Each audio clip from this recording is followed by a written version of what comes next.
자, 오늘 하나님께서 여기겠습니다. 오늘 하나님께서 해결하신 말씀은 시편 23편 4절, 시편 23편 4절입니다. 구약성경 818면 시편 23편 4절에 있는 말씀, 우리 다 같이 한 목소리로 합독하겠습니다. 시작. 내가 사망의 음침한 골짜기로 다닐지라도 해를 두려워하지 않을 것은 주께서 나와 함께 하심이라. 주의 지팡이와 막대기가 나를 안위하시나이다. 아멘. 자, 하나님께서 우리 결하신 말씀은 시편 23편 4절에 있는 말씀입니다. 사망의 음침한 골짜기, 사망의 음침한 골짜기라고 하는 제목으로 하나님 말씀 드리기를 원합니다.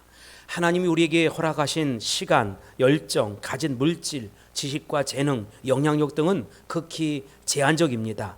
간당간당하게 인생을 살아갈 정도로만 허락해 준다는 것이지요. 왜 그럴까요? 왜일까요? 우리의 믿음을 보시기 위함이라는 것입니다.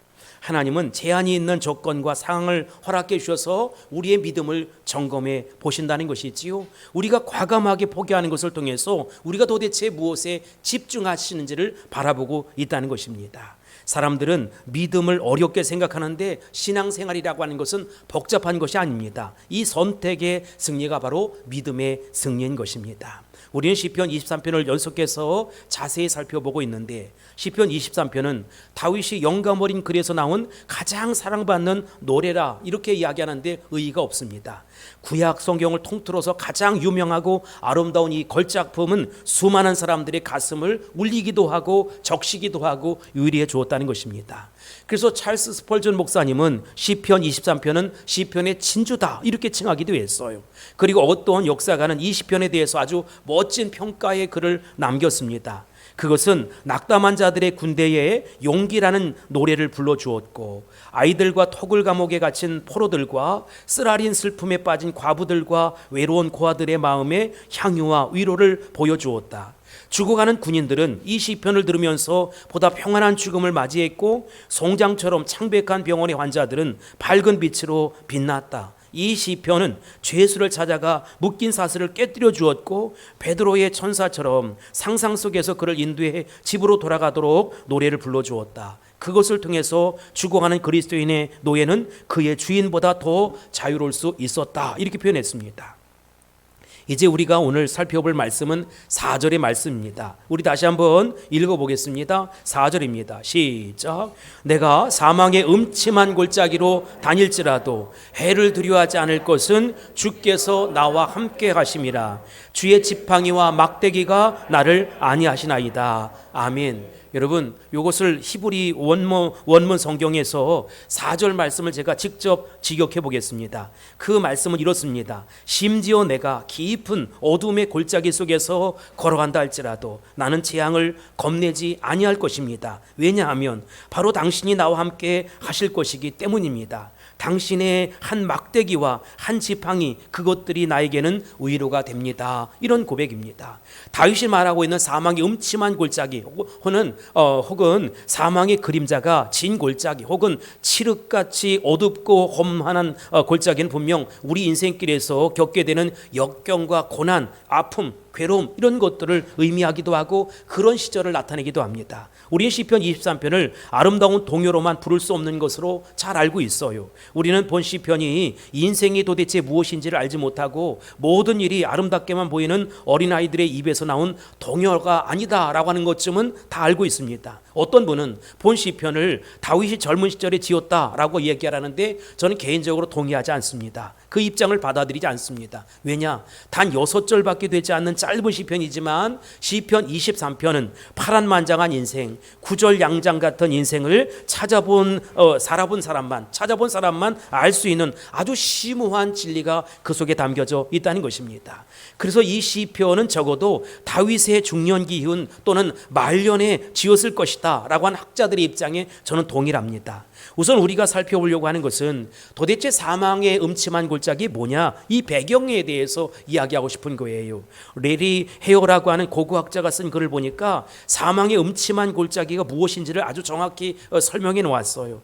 고대 유대와 사마리아 그리고 요단강의 동쪽 언덕은 물이 닿으면 녹는 회석암으로 석회암으로 그렇게 이루어졌다는 것입니다. 그래서 오랜 세월 동안 비가 많이 오지는 않지만 여우 같은 비가 계속해서 오면 석회암 지반이 드러나기 시작하고 깊고 어두움 침침한 골짜기를 깎아 들어가기 시작한다는 거예요. 그래서 손으로 만져도 푸석푸석하고 이렇게 전부 다 구멍이 뚫리는데 일단 물만 닿으면 콘크리트로 완전히 말이죠, 해놓은 것처럼 그렇게 딱딱하게 굳어진다는 것이지요. 그래서 수백 개 수천 개의 좁은 갈라진 틈과 작은 동굴이 생긴다는 것이지요. 이 동굴 틈으로 누가 들어가느냐, 가축대를 잡아먹으려고 하는 맹수들이 숨기도 하고, 선한 사마리아인의 비유 누가복음 10장에 나오지요. 거기에 보면 여행자들을 습격하기 위해서 강도 떼강대들이 그 속에 몸을 피하고 있다고 하는 것입니다.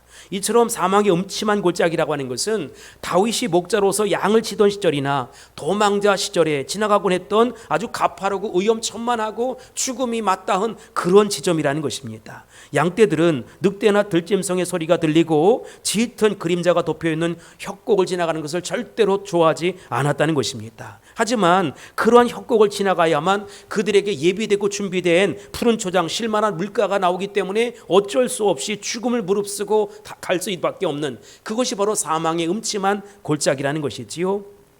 그와 같이 위험한 협곡을 지나갈 때만큼 양떼들에게 목자가 절실하게 필요한 적이 없는 것이고, 선한 목자는 신실한 목양을 위해서 이곳이 어떤 곳인가를 미리 파악하고 있어야 된다는 것입니다. 그러니 양떼들의 처지에서는 선한 목자의 인도함을 충실히 따라가만 하면 되는 것이지요.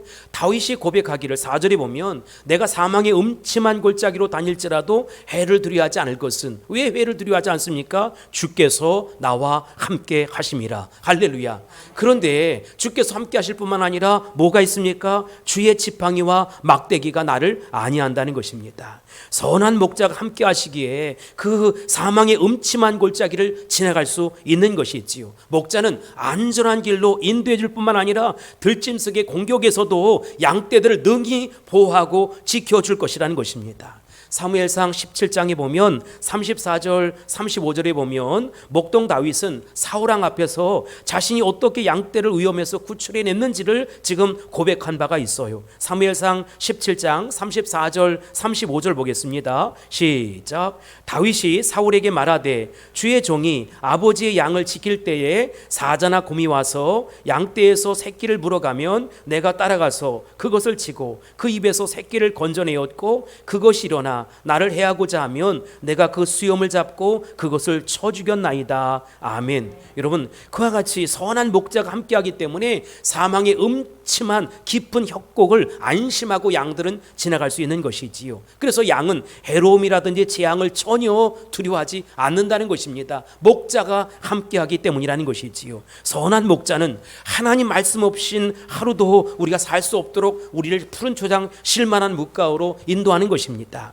광야에서 만나가 매일 내리듯이 우리에게 날마다 주님과 교제하고 하늘의 양식인 하나님 말씀을 매일 먹을 때에 믿음이 견고해지고 신앙이 깊어지게 되고 하나님과의 교제가 더 깊어지는 것입니다. 선한 목자는 평소에 지팡이와 막대기를 소지하고 다닌다는 것이지요. 주께서 함께 하실 뿐만 아니라 주의 지팡이와 막대기를 나를 안위하는 것이지요. 4절에 보면 주의 지팡이와 끝에 보면 막대기가 나를 안위하시나이다 라고 고백했는데, 여러분, 지팡이와 막대기는 이 고대의 말이지요, 목자들이 반드시 챙겨야 될 필수품이었다는 것이지요. 그리고 그들이 기대고 의지할 수 있는 용도일 뿐만 아니라 맹수 같은 아주 들짐승들이 쫓아다닐 때 그것을 물리치기도 하고 때려 죽이기도 했다는 것입니다. 여기 지팡이를 미시에빗이라고 하는데, 미시에빗은 얼마나 되느냐, 길이가 한 1.8m 정도 되는 거예요. 그래서 곧은 막대기로 산을 오르거나 곁길로 가는 이제 염소라든지 양떼를 치고 양떼가 닿을 수 없는 곳에 있는 나뭇가지들을 말이지요, 미리 다 후려친다는 거예요. 그래서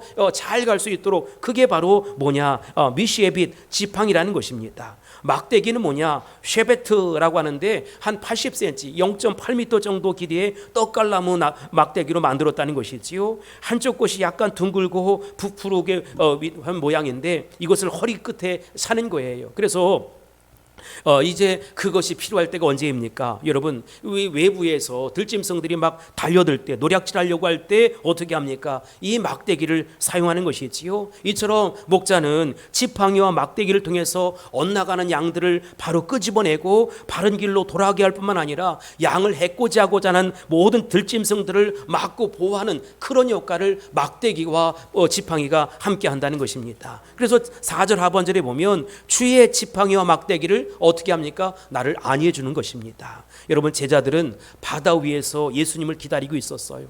방금 전에 어떤 일이 벌어졌느냐? 한 5천 명 정도를 이렇게 먹이는 오병이어의 기적을 경험하고 체험했습니다.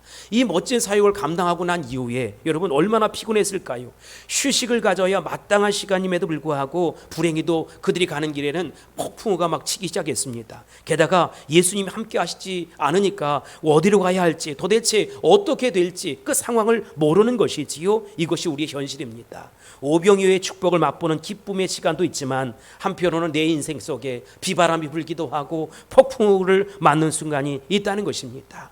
폭풍우가 몰아치니 제자들의 입에서 원망과 불평과 짜증이 흘러나오기 시작합니다. 하나님 뜻대로 열심히 살았는데, 믿음으로 살았는데, 신앙으로 살았는데, 이제는 평안한 쉼을 얻어야 되는데, 이제는 안식을 누리며 살아가야 되는데 왜 이런 일이 벌어질까 하며 투덜투덜대는 것입니다. 상을 주고 축복해줘도 마땅한데 왜 도대체 나만 받는 고난이냐고, 왜 나만 받는 어려움이냐고 불평할 수도 있다는 것입니다. 제자들이 한 일은 주님의 명령을 따르는 것밖에 없었어요. 떠나라고 하니까 떠났고, 배를 타라고 하니까 배를 탔고, 기다리라고 해서 기다릴 수밖에 없었다는 것이지요. 그것도 예수님이 재촉해서 가라라고 해서 가지 않았습니까? 분명한 것은 예수님의 명령을 따라 갔는데 이 갈릴리 바닷가에 풍랑이 시작했고 죽음 직전 초죽음이 되어버렸다는 것입니다. 말씀에 순종했는데 어려움을 당했다는 것이지요. 그럴 때 여러분, 우리의 반응은 어떻습니까? 제자들의 반응은 도대체 어떻습니까? 주님은 도대체 어디 계신 거야? 예수님 과연 내가 믿고 따를 만한 존재가 되는 거야? 혹시 내가 이 명령을, 이 음성을 잘못 들었나 의심하기도 하고 불평하기도 한다는 것입니다. 그렇다면 제자들이 밤새 고난을 당하고 있을 때 예수님이 도대체 어디 계셨을까요? 예수님은 그들이 고난받는 동안에 그들을 위해서 무엇을 하고 계셨습니까? 기도하고 계셨다는 것입니다. 마태복음 14장 23절에 보면 무리를 보낸 후에 기도하러 따로 산에 올라가시니라. 저물매 거기 혼자 계시더니 이렇게 말씀하고 있습니다. 우리의 시간과 하나님의 시간이 다를 수 있어요. 여러분, 그러나 중요한 것은 하나님의 약속은 반드시 이루어진다는 것입니다. 우리의 시간에 나타나지 않는다고, 우리의 시간에 역사해 주지 않는다고, 우리의 시간에 응답해 주지 않는다고 우리는 얼마든지 짜증을 부리고 원망을 하고 불평을 하고 의심을 할 수 있어요. 그러나 중요한 것은 예수님이 오신다는 것이지요. 정상적으로라면 어떻게 오셔야 합니까? 배를 타고 오셔야 되는데 예수님은 배를 타고 온 것이 아니라 물을 가르고 오셨어요. 물을 걸어서 오셨다는 것입니다. 예수님의 도움의 손길은 우리의 인간의 상상과 인간의 어떤 모습에 제한이 되질 않아요. 하나님께서 우리에게 역사하시는 모습이 바로 그렇다는 것입니다. 말씀하시면 응답해 줄 것이고 간구하시면 책임져 주실 것입니다. 이제 우리는 이 4절 말씀이 도대체 우리 성도들에게 의미하는 영적인 것이 도대체 뭘까? 이런 것을 생각해 볼 필요가 있어요. 사람들은 누구나 즐겁고 평안하고 형통한 인생길을 소원합니다. 대부분의 성도가 교회 다니는 이유가 뭡니까? 하나님의 도우심으로 말미암아 내가 행복하게 살았으면 좋겠다. 가정도 행복하고 마음의 평안도 찾고 내 힘으로 도저히 안 되는 일도 하나님 앞에 나가서 기도하며 응답받아야겠다. 한마디로 말하면 만사 형통한 삶을 살기를 원하는 것이지요. 그런 사람들이 많이 교회에 다닌다는 것입니다. 이게 잘못된 것은 아니고 인간의 기본적인 욕구가 바로 그런 것이지요. 그러나 우리가 이 성경을 주위에서 읽어보면 하나님께서는 성도들에게 교회만 다닌다고 이 세상에 만사형통을 허락해 주시지는 않는다는 것입니다. 출세하는 삶을 무조건 주시지는 않는다는 것입니다. 여러분 한번 생각해 보세요. 교회 다니면 무조건 물질적인 복을 받고 자녀들이 미래와 장래가 쑥쑥 열리게 되고 사업이 잘 되고 아프지도 않고 불치의 병도 기도만 하면 척척 낫는다면 얼마나 좋겠어요. 그런데 오늘 우리들의 삶의 형편은 과연 그러냐? 여러분, 결론적으로 얘기하면 그렇지 않다는 것이지요. 우리가 신앙이 좋은 자는 무조건 이 땅에서 행복하고 떵떵거리고 형통한 삶을 살냐, 이런 것이 아니지요. 여러분, 수많은 믿음의 선진들이 그 삶을 통해서 우리에게 보여주셨어요. 하나님 우리에게 우리 주님을 믿으면 만사 형통의 삶을 허락하신다, 이렇게 약속하지 않으셨거든요. 그런데 우리의 기대가, 우리의 바람이 그런 것입니다. 주님을 따라가는 길은 오히려 십자가의 길이라고 말씀하고 있는 것이지요. 자기를 부인하고 자기 십자가를 지고 주님을 따르지 아니하면 이 길은 갈 수가 없다는 것입니다. 여러분, 시편 23편 4절 말씀을 한번 음미해 보세요. 다윗은 자신의 인생길이 푸른 초장, 쉴만한 물가에 누워있는 아주 평화롭고 안정된 삶이다, 이렇게 일관적으로 이야기하지 않아요. 그는 뒤집힌 양처럼 죽을 고비를 넘기기도 했고, 오늘 말씀과 같이 사망의 음침한 골짜기, 짙은 어두움이 깔려있는 인생의 힘든 골짜기를 통과해야만 했다라고 고백하는 것입니다. 하지만 그 사망의 음침한 골짜기, 힘든 삶의 여정 속에서 그가 포기했느냐, 내려놓았느냐? 아니지요. 다윗은 그와 같은 인생의 역경과 고난과 좌절의 순간에도 그가 의지하는 분이 있었어요. 그분이 누굽니까?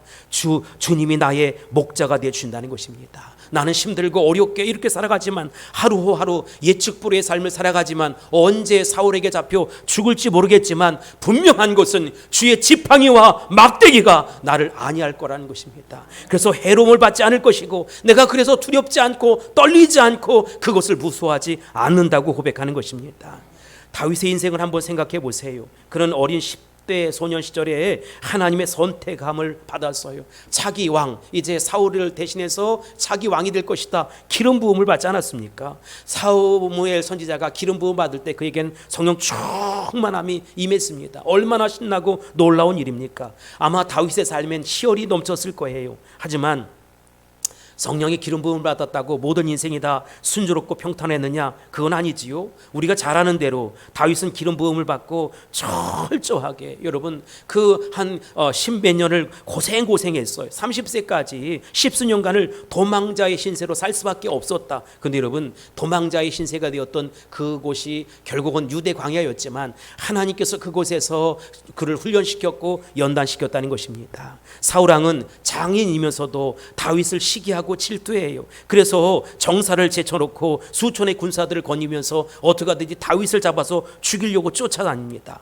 다윗은 사회의 부적응자가 되어서 광야로 도망가기도 했고, 험한 살골짜기에서 연명하는 삶을 살 수밖에 없었어요. 이곳저곳 헤매는 삶을 살 수밖에 없었어요. 숨을 곳이 없어서 자신이 죽였던 그 예전에 블레셋 장수 골리앗, 그 동네까지도, 그 고향까지도 가서 은신처를 삼았어요. 그랬더니 가드왕이 그것을 알게 되었고, 나중에 어떻게 합니까? 살려고 미친 채 하면서 침을 질질 흘리고 그렇게 바지를 중동 볼기까지도 내려가는 그런 그 삶을 살 수밖에 없었다는 것입니다. 이와 같이 천신만고 끝에 다윗은 결국 나중에 헤브론에서 왕으로 등극하게 됩니다.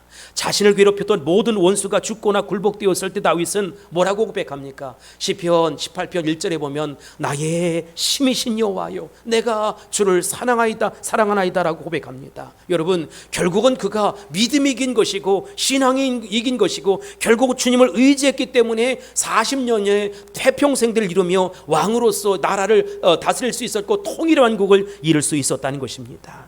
4절 말씀을 다시 주목해 보신다면 다윗은 내가 사망의 음침한 골짜기로 다닐지라도, 이렇게 고백합니다. 사망의 음침한 골짜기를 이렇게 다닐지라도 라고 했는데, 시브리어를 보니까 사망의 음침한 골짜기를 다닐지라도가 아니라 통과해 지나갈지라도, 이렇게 표현해 있더라고요. 여러분, 그러니까 사망의 음침한 골짜기라고 하는 것은 우리의 영구적으로 거주하는 거주지가 아니라는 것입니다. 지나간다는 것이지요. 그 골짜기에서 영원히 있을 것 같지만 이 아픔에서, 이 실패에서, 이 고통에서 영원히 지나갈 것 있을 것 같지만 통과하게 되고 지나가게 된다는 것입니다. 제 아무리 어렵고 힘든 시절도 한때인 것이지요.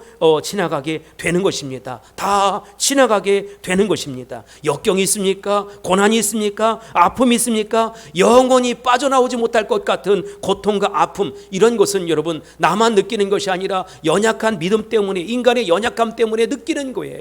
여러분, 지나가게 됩니다. 반드시 지나갈 것입니다.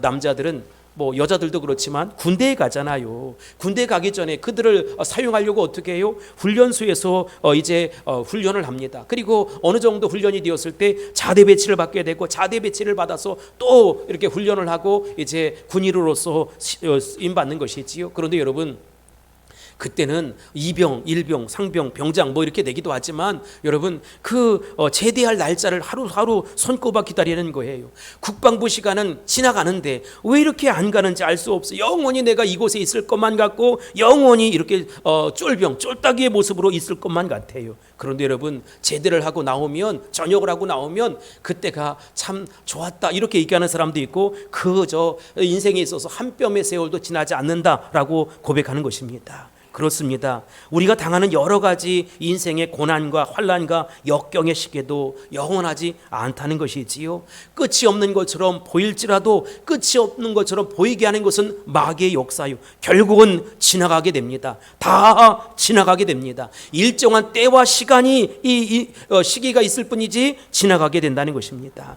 우리가 걸어가는 인생길에는 사실 그보다 더 어렵고 힘든 일들이 많이 있어요. 멀쩡하게 잘 살고 있던 가족들이 우리 곁을 떠나는 사별의 고통도 있고, 잘 다니던 직장에서 해고당해서 하루아침에 실직자가 되는 일도 있다는 것입니다. 믿고 의지하고 따랐던 사람이 배신을 하는 것이지요. 학생들이 열심히 공부를 했는데 내가 원하는 점수를 받지 못하기도 하고 실패하기도 하고, 사랑에 실패하는 등등 많은 겪지 말아야 할 일들을 겪고 살아간다는 것입니다.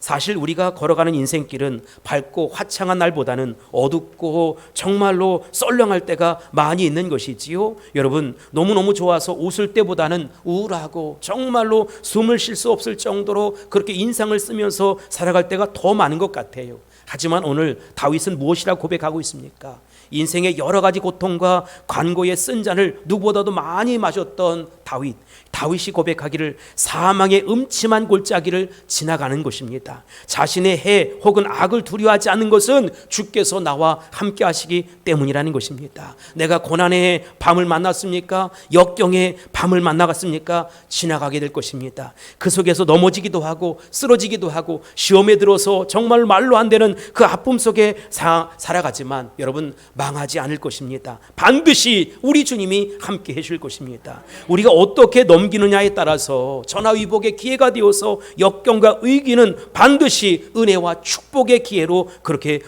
바꿔준다는 것입니다. 문제는 우리가 당하는 일에 대해서 우리가 어떻게 반응하느냐, 믿음으로 반응하느냐 아니면 세상 사람들과 똑같이 반응하느냐에 따라서 전혀 다른 결과를 초래할 수 있다는 것입니다. 지금으로부터 한 70년, 80년 전에 독일의 아돌프 히틀러가 그를 따르는 독일 국민들이 말이지요, 그 나치죠, 600만 명의 유대인들을 아우슈비츠 수용소에서 죽이는 그런 만행을 저질렀어요. 그런데 이와 같은 인종 청소죠, 그 수용소에서 학살당하지 않고 간신히 목숨만 건졌던 유대인들이 있었습니다. 그 가운데 오스트리아 빈 출신인 빅터 프랭클이라고 하는 사람이 있었어요. 그가 그 아주 3년간의 그 수용소에서 말로 안 되는 인간 이하의 그 쓰레기 같은 삶을 살았지만 처절한 고통 속에 살아나와서 죽음의 수용소라고 하는 그 책을 쓰기도 했어요. 죽음의 수용소에서. 그런데 이 독일인들의 그 만행, 그리고 나치당의 만행, 아돌프 히틀러의 만행에 대해서 전 세계로 알렸고, 그 수용소에서 어떻게 살아남았느냐, 이것에 대해서 그가 이런 글을 썼어요. 한 인간에게서 모든 것을 빼앗을 수는 있으나 단 한 가지 빼앗을 수 없는 것이 있으니 그것은 인간의 마지막 자유, 즉 어떠한 환경에 놓이더라도 자신의 태도를 선택하고 자기 자신만의 방식을 선택할 수 있는 자유다. 강제 수용소에 있더라도 자신의 인간다운 품위를 계속 간직할 수 있다는 말이다. 삶을 의미 있고 목적 있는 것으로 만드는 것은 바로 아무 것에도 뺏을 수 없는 이 정신적인 자유이다, 이렇게 얘기했어요. 빅터 프랭클 박사는 나치 수용소에서 수많은 유대인 가운데 당면한 그 현실을 바꿀 수 없어서 스스로 생을 포기하는 많은 사람들을 봤다는 것이지요. 자포자기 인생으로 마감하는 사람들, 생존하는데 그들은 당연히 실패할 수밖에 없었다는 것입니다. 그러나 당한 역경 속에서도 소망을 가지고 불굴의 의지를 가졌던 사람들 가운데는 구사일생으로 살아남은 사람들이 있었다는 것입니다. 그 유력한 증인이 누구냐? 바로 빅터 프랭클이라고 하는 박사지요. 그는 생지옥 같은 현실에서 이 고통을 경험하고 난 이후에 이런 고백을 남겼어요. 집에 돌아온 사람에게 있어서 모든 경험 중 최고의 경험은 모든 고통을 겪은 후에 이제는 하나님 외에는 더 이상 아무것도 두려워할 필요가 없다는 경이로 느낌이다. 이런 고백을 했습니다. 그는 사망의 음침한 골짜기를 지나갔지만 생명의 의욕과 삶의 의욕을 꺾는 그런 일들이 있었지만 소망 중에 버틸 수 있었던 것은 하나님이 나와 함께 하신다는 것입니다. 이 지옥과 같은 죽음의 수용소에서 그가 뼈저리게 느꼈을 것은 주께서 나와 함께 하시기 때문에 이 세상에 어떤 것도 두려움을 가질 필요가 없다는 것입니다. 그래서 그때 2차 세계대전 이후에 빅터 프랭클 박사가 로고테라피라고 하는 치료법을 만들었어요. 말씀을 읽으니까, 말씀의 영향을 받으니까, 말씀을 가슴에 담으니까 내가 치료를 받게 되었고 소망을 갖게 되었고 비전을 갖게 되었다는 것입니다. 여기 주께서 나와 함께 하심이라. 다윗은 사망의 음침한 골짜기로 다닐지라도 해를 두려워하지 않을 것은 주께서 나와 함께 하심이라고 심차게 고백합니다. 주님께서 사망의 음침한 골짜기, 인생의 험악한 시절, 역경과 고난 가운데도 함께 하신다라고 하는 고백을 그가 스스로 할 수 있었던 것이지요.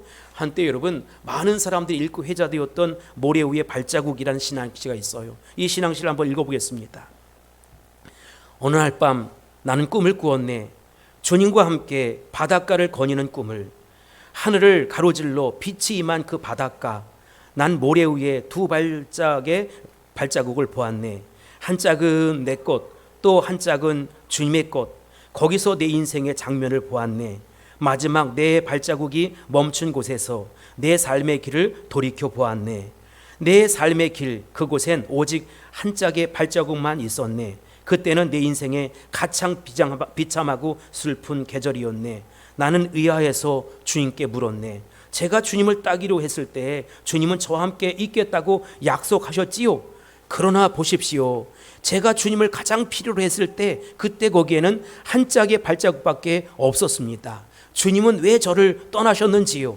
주님께서 대답하셨네. 나의 귀하고 가장 소중한 이요. 나는 너를 사랑했고 너를 결코 떠나지 아니하였노라. 너 시험의 때, 고통의 때에도 내가 본 오직 한 짝의 발자국은 그것은 내 것이 아니라 그때 내가 너를 등에 업고 걸어간 것이었노라. 우리의 선하신 목자이신 하나님께서 우리의 모든 형편과 처지에서, 모든 어려움과 시련에서, 모든 시리와 낭망 속에서, 여러분 모든 절망적인 궁지 상황 속에 우리가 통과할 때 나만 그냥 집어넣은 것이 아니라 주님이 나와 함께 하신다는 것입니다. 나 혼자가 아니라 그 사망의 음침한 골짜기에서 나오지 못하고 헤매이는 그 모습을 우리 주님이 보시고 어서 일어서야 한다고, 어서 나올 수 있어야 한다고, 어서 믿음을 발휘해야 한다고 말씀하는 것입니다. 주님이 우리와 함께 하신다는 것은 그가 능력이 있어서 우리를 도울 수 있다는 의미이기도 합니다. 우리가 겪는 고난과 역경이 무엇인지 주님도 맛보아 아셨기 때문에 능히 우리를 도울 수 있는 것입니다. 우리는 평안하고 형통할 때보다는 어렵고 힘든 일을 겪을 때에 하나님의 임재를 더욱더 분명하게 느끼게 되잖아요. 간절히 사모하게 되잖아요. 울부짖으면서 기도했을 때 하늘에 위로가 있는 것이고 정말로 실감나는 그 경험을 체험하기도 합니다. 저는 가끔 이런 그 복음성가를 혼자 부를 때가 있어요. 그 나의 등 뒤에서라고 하는 그 복음성가인데 2절에 보면 나의 등 뒤에서 나를 도우시는 주 평안히 길을 갈 때 보이지 않아도 지치고 고나여 넘어질 때면 다가와 손 내미시네. 여러분, 나의 등 뒤에서 도우시는 주님이 계십니다. 평안히 길을 갈 때는 보이지 않지만 지치고 고나여 쓰러지고 넘어질 때는 다가와 손 내밀어 주신다는 것입니다. 일어나 걸으라는 거예요. 일어나 걸으라는 것입니다.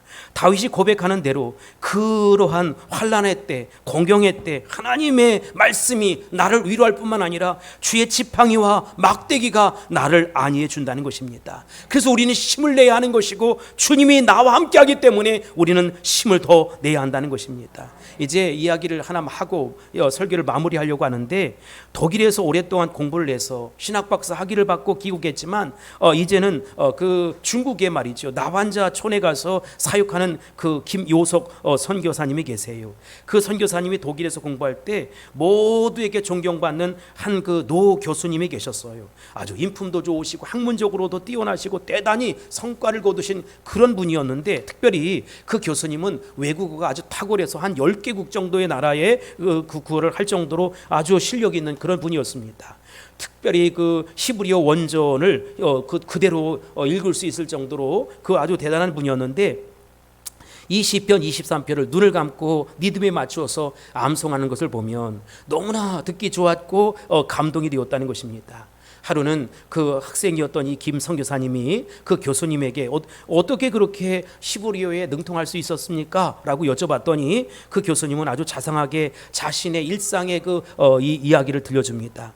그분이 지금은 모교의 교수로 계시지만 자신이 학생 시절에 기숙사에서 한 방을 썼던 친구가 있었다는 거예요. 아주 형제같이 절친으로 아주 잘 지냈는데 그 친구가 가끔 중얼중얼거리면서 암송하는 것이 있었어요. 나중에 알고 보니까 그 친구는 유대인이라고 했고, 그리고 예수 그리스도를 경험한 하나님의 자녀였다는 것입니다. 그가 중얼거리던 것은 시편 23편을 암송하던 것이었어요. 그 친구는 이것을 암송하라면 모든 걱정에서, 두려움에서, 좌절에서 벗어날 수 있었다라고 이렇게 고백하기도 했어요.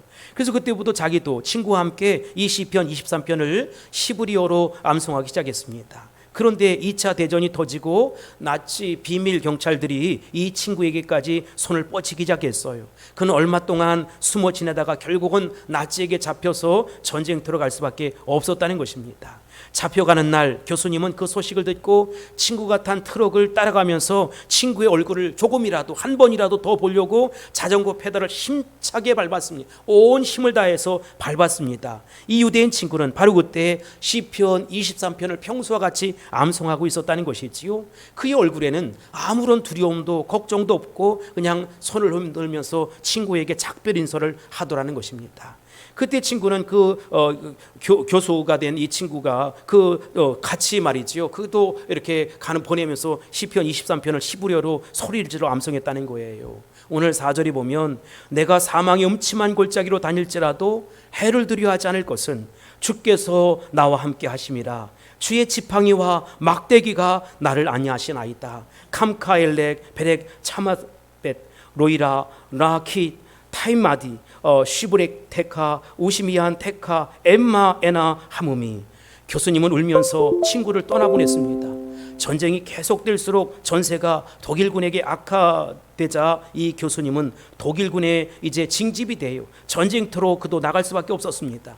그러다가 한 전투에서 연합군의 포로로 잡혀서 즉결 심판, 사형을 언도받았습니다. 그리고 바로 총살형이 집행되었어요. 이 교수는 죽음의 행렬에서도 의연하게 똑같이 친구와 똑같이 시편 23편을 암송하기 시작합니다. 캄카엘렉 하면서 이제 암송하기 시작한 것이지요. 그리고 유대인의 친구를 생각하게 됩니다. 그래서 집행관에게 한순간에 나에게 여유를 주십시오. 그리고는 눈을 감고 대학 시절에 그 유대인 친구와 외쳤던 시편 23편을 히브리어로 이제 암송하기 시작했습니다. 캄카엘렉 베게 차마벳 로이라 라키 탐미마디 시브데카 우미시안 테카 엠마 에나 하무미. 그는 자신을 겨눈 총구 앞에서도 평화롭게 시편 23편 4절 말씀을 그 히브리어로 그렇게 암송하기 시작했어요. 그런데 여러분, 우리가 시편 23편 3절로 4절에 보면 내 영혼을 소생시키시고 자기 이름을 위하여 의의 길로 인도하시는도다. 내가 사망의 음침한 골짜기로 다닐지라도 해를 두려워하지 않을 것은 주께서 나와 함께 하심이라. 주의 지팡이와 막대기가 나를 안위하시나이다 라고 암송하기 시작했어요. 근데 여러분, 그때 놀라운 일이 벌어졌습니다. 연합군의 러시아 장교가 자리를 박차고 일어납니다. 그리고는 목소리를 높여서 함께 나머지 부문을 외치기 시작했어요. 그도 시부리어로 말이지요. 바로 이연합군의 장교, 러시아의 장교가 누구였느냐? 유대인이었다는 것입니다. 장교는 곧바로 교수님을 풀어주라고 명령을 내렸습니다. 사형 중지 서류에 사인을 했어요. 놀라는 것은 그 유대인 장교가 이렇게 말을 했다는 것입니다. 하나님의 백성은 그가 비록 악마의 제복을 입고 있다 해도 하나님의 백성입니다. 하나님 백성은 그가 비록 악마의 제복을 입고 있다 해도 하나님 백성입니다. 그 교수님은 이 죽음의 현장에서, 그 위험한 골짜기에서, 사망의 음침한 골짜기에서 건짐을 받고 제2의 인생을 살게 되었고 많은 후학들을 배출해낼 수 있었다는 것입니다. 사랑하는 성도 여러분, 저나 여러분이나 사망의 음침한 골짜기를 지나갈 때가 있음을 체험하지 아니할 수 없습니다. 그러나 중요한 것은 지나간다는 것입니다. 이 또한 지나간다는 것입니다. 그리고 그러한 곳을 지나가야 높은 곳, 더 풍성한 축복의 자리로 나아갈 수 있다는 것이지요. 또한 중요한 위로가 무엇인가 하면 그런 깊은 골짜기, 정말로 절망의 골짜기에서도 우리 주님은 나와 함께 하시면서 위로해 주시고 힘을 주시고 도와주시고 건져주시고 붙들어 주신다는 것입니다. 그리고 주의 지팡이와 막대기가 있는 것처럼 말씀의 지팡이와 막대기로 나를 위로해 줄 뿐만 아니라 엇나가지 아니하도록 성령으로 끌어잡아 당겨 주시고 해하려고 한 원수 사탄 마귀를 물리쳐 주시고 보호해 주시고 지켜 주신다는 것입니다. 이 선하신 주님이 함께 하시기에 우리는 사망의 음침한 골짜기에서도 살아나올 수 있는 것이지요. 이제 말씀을 정리하도록 하겠습니다. 사랑하는 성도 여러분, 이제는 우리가 남은 인생 사망의 음침한 골짜기에서 울고 살아갈 것이 아니라, 절망하고 살아갈 것이 아니라 선한 목자이신 우리 주님을 온전히 신뢰하고 의지하고 믿음으로 당당하게 살아갈 수 있게 되길 바랍니다. 우리 삶에 더 높은 곳, 풍성한 삶이 예비되어 있고 준비되어 있다는 사실을 기대하시고 주님을 더 신뢰하고 절절하게 의지할 수 있게 되길 바랍니다. 그와 같은 일들이 펼쳐질 것입니다. 평탄한 길, 형통한 길이 열려질 것입니다. 이와 같은 축복이 있을지어다, 나타날지어다. 기도하겠습니다.